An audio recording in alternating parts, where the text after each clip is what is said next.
got train lines running over there. Now, not the elevated line you see there, but I'm talking the commuter rail down at ground.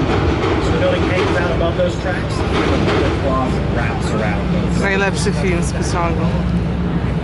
Now, as we get underneath this building, there's some really unique features to point out. So right about now, if I start looking up the side of the building, I'm going to see a really unique effect, which means you should start doing it too. Yeah, almost looks like waves going up it, right? Has these angled fins that come out from it, so they create different shadows, depending on the time of day and where you are, can inform the house. Another great thing to look for in this building, yourselves. Reflect right back at you, the angle of it. Feel free to wave, say hi, take a selfie of yourself taking a selfie. I think that makes sense. And if you're curious, what was on this piece of land before this building went up? Nothing, for over 40 years. And before that, there was a smaller warehouse there. This was a thin piece of land between river and rails. Developers kind of stayed away until now with advances in engineering technology and really downtown real estate being at a premium, they're starting to tackle the more complicated sites in the city, especially along the river. And the architects at Gesh Partners, they're the ones who created the site. They are also the ones creating a new office tower going up here to our left. And recently torn out a smaller building to make way for a new 50-story tower here. One thing to understand, when these new towers go up, Chicago soil, awful for skyscrapers. Yeah, this is mostly a swampy marshland. To hit bedrock, they sometimes have to go down over 120 feet of clay soil. So what they typically use is the caisson system. So this involves digging a shaft all the way down through that soft soil till you get into the bedrock, putting a steel tube inside of there, and then putting steel reinforced concrete inside of that. So that's what all these buildings sit on nowadays. They are working on the caisson system over there right now. O, będzie pot. O nie. Don't worry, bridges are supposed to make that noise. Especially when they're from 1913, that's one of the oldest active bridges will pass it. Przyje pastą. Fuck. Alright, there to the left you got the Civic Opera building from 1929. You see the Art Deco elements, got vertical lines, also some extra ranges, the masks in the facade. And then if you kind of crane your neck back, take it this entire building, you'll see its distinctive throne-like shape. And there's some great stories with that. See, this building was paid for by a wealthy energy baron named Samuel Insull. And the story goes that his wife, a performer, had been rejected by the Metropolitan Opera at New York. So to make her happy, he built her her own giant opera house, had it shaped like a throne so that she could in spirit sit on that throne with her back turned towards New York City. That's right, architectural design by a sight.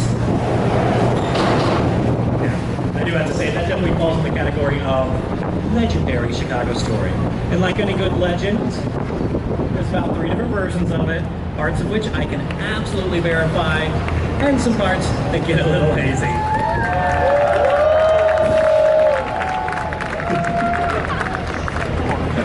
I hope we just did. I hope we just interrupted a really touching moment in the ceremony. Yeah, so as I was saying, it's a legendary story about the Opera House, but I can tell you for a fact that building was not a good gift. It opened around the same time the stock market crashed in 29. So still, however, over the last few decades, the lyric opera has been in there, so still a beautiful, functioning opera house. Now, if we turn back here to the right side, we'll see some more of that simple black box style, often referred to as Miesian modernism because it was pioneered by Mies van der Rohe. You will find over 60 of his buildings here in the city. Then you have many others like these that were created by his proteges. He was also teaching. Ale wydał jakby duszyło. It would sometimes evolve to like what that white building is there to the right. Still a big giant box, still less smaller, but with different materials and colors. They'd often call this the international style of design because they believe it's fit in every single building. You may or may not agree with that, but you've really seen buildings like this.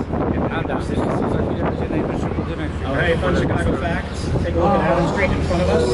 You are looking at 66. famous roadway connecting us all the way to California. Runs along Adams in that direction. In fact, if you're at the intersection of Adams and Michigan Avenue, you'll find the signage that begins 66. Basically across the street from the R Institute. Next up, here to the right, take a look at this smaller black building with those big X's on it. When that opened up in the 1970s, it was known as the Mid-American Commodities Exchange. Nowadays it's known as a gym. Back then they wanted it to have a wide open training floor. So they took the support columns that would traditionally run down the center of that floor to hold up the roof, put them on the outside. That's what the X's are, structural supports. Now they very deliberately kept them exposed, in behind windows, behind the wall. We call that structural expressionism. It's a very fancy way of saying modernist architect's one way to emphasize simplicity. Leave the steel skeleton right on the outside. Next up, take a look here to the left. You're going to see a gray arrow pointing to the side of this building. As it comes into view, you might be able to figure out what it is. Red rectangle in it. Wow. That used to be a giant blank wall until about 3 years ago. A handful of building built in the 1970s. They didn't really respect this history of being a loaded industrial shipping port. So buildings were often built with their backs to the water.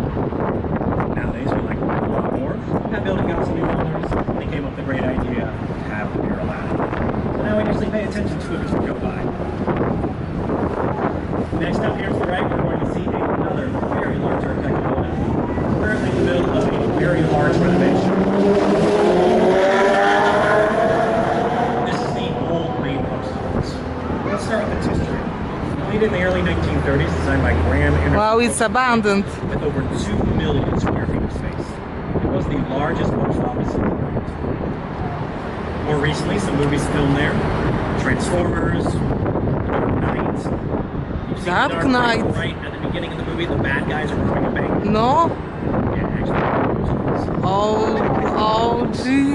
It just emphasizes how large this building is. Realize that this 8-lane highway, which we're about to pass over, goes right through the center of the building. However, when the post office was completed, Congress Parkway here did not exist. But they knew it was coming, so they actually designed the building with a hole in the middle. The proper way to prepare for Chicago progress. You know, one of the reasons they built a post office that large here, we were the mail order capital of America. We got Montgomery Ward. They basically invented the mail order catalogs. Sears and Roebuck, their biggest rivals. So they're shipping their catalogs cross country, and from them you could order what they called city goods, which were to mean pretty much anything you could want that you used to have to come into a city to get, could now be delivered to you. So we were the central hub of that huge business. However, there are some problems with a tall, multi-story, large post office. It's not the most efficient design. They would end up wasting a lot of time and money shipping and